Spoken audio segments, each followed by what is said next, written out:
Good day, viewers. Welcome to another edition of the Daily Strange Stories. I'm John Brown. Our lead story for today: Mother's Day horror, deadly KZN accident kills 8 ZCC members on the spot, driver arrested. The early hours of what should have been a joyous Mother's Day in KwaZulu-Natal, South Africa, turned into a scene of unimaginable grief on May 11, 2025. A deadly collision on the N2 highway near Empangeni claimed the lives of 8 members of the Zion Christian Church, ZCC, leaving 16 others injured and a community in mourning. The incident involved a Hyundai H1 minibus, a light delivery vehicle, LDV, transporting 24 ZCC members to Tugutugu in Tubatuba. These congregants, mostly women, were traveling after attending a church service at Empangeni. As they made their way along the N2, a tow truck, for reasons yet to be fully determined, struck the rear of their vehicle with devastating force. The impact of the collision was catastrophic. 8 of the occupants of the minibus were killed instantly, reportedly flung from the vehicle upon impact. The scene that unfolded was one of chaos and devastation, with injured survivors scattered along the highway and emergency services rushing to provide assistance.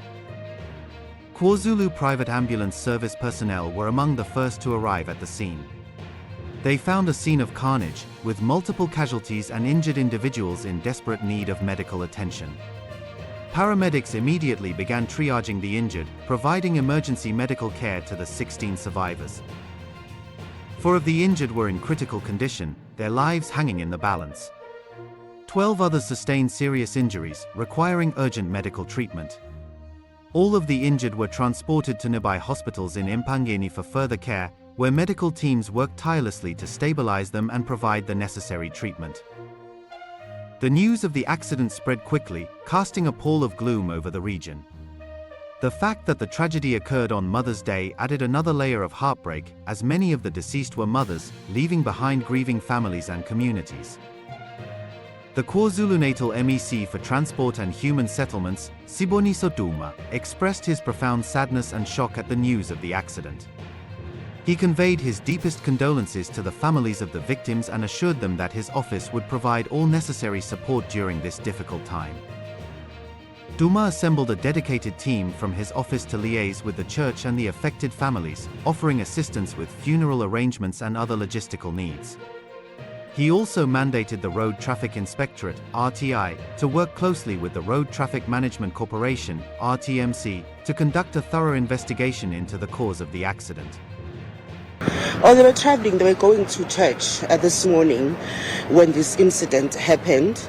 And according to the driver of the heavy motor vehicle, which was a heavy duty breakdown, he said that he did not see the vehicle in front of him, and that's how the crash happened. And he rear-ended that light delivery vehicle, which is a Hyundai, and that's how the accident happened.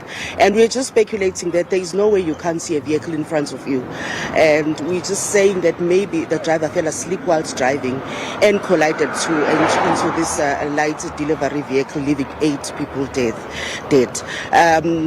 They were going to a church. They had a church service this morning. That's what happened.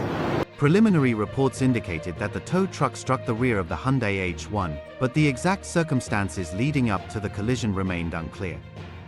The driver of the tow truck was taken in for questioning by the KwaZulu-Natal Road Traffic Inspectorate. Initial reports suggested that the driver claimed he did not see the minibus, raising suspicions that he may have fallen asleep at the wheel. The RTMC and police launched a joint investigation to determine the precise cause of the accident. Investigators were tasked with examining the scene, interviewing witnesses, and analyzing the vehicles involved to piece together the events that led to the tragedy. The N2 highway, a major artery connecting various parts of KwaZulu-Natal, was temporarily closed to allow emergency services to attend to the injured and clear the wreckage. The closure caused significant traffic delays, but authorities worked quickly to reopen the road as soon as it was safe to do so. As the investigation progressed, authorities confirmed that the driver of the tow truck had been arrested. The charges against him were not immediately clear, but he was expected to face serious consequences if found to be responsible for the accident. The KwaZulu-Natal Transport Department spokesperson, Ndabezi expressed the department's heartbreak over the tragedy. He emphasized the devastating impact of losing a mother, describing it as a deeply painful experience that marks a radical change in the family's life. The accident also highlighted the risks faced by ZCC members and other religious groups who often travel long distances in large numbers to attend church services and other gatherings. Concerns were raised about the safety of these journeys and the need for improved transportation options for religious communities. Thank you for watching this news video. We'd love to hear what you think about this story, so please leave your comments below. We read them all and appreciate your insights. Join us again in our next strange story. Until then, goodbye.